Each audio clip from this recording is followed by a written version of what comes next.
আজকের রেসিপি হচ্ছে পেঁয়াজ পোস্ত। মাত্র 2টা উপকরণ দিয়েই তৈরি হয়ে যাচ্ছে পেঁয়াজ পোস্ত।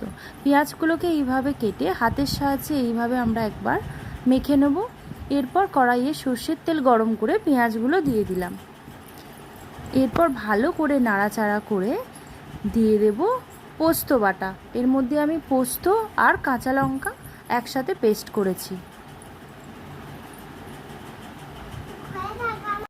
এরপর ভালো করে নাড়াচাড়া করে দিয়ে দেবো নুন। আপনারা চাইলে এর মধ্যে হলুদ গুঁড়ো ইউজ করতে পারেন। এরপর দিয়ে দেবো কাঁচা লঙ্কা কুচি। এরপর দিয়ে দেবো সামান্য একটু চিনি। তাহলেই তৈরি হয়ে যাবে আমাদের পেঁয়াজ পোস্ত। গরম গরম ভাতের সাথে এই পেঁয়াজ পোস্ত খেতে দারুণ লাগে। একবার আপনারা বানিয়ে দেখুন। Thank you.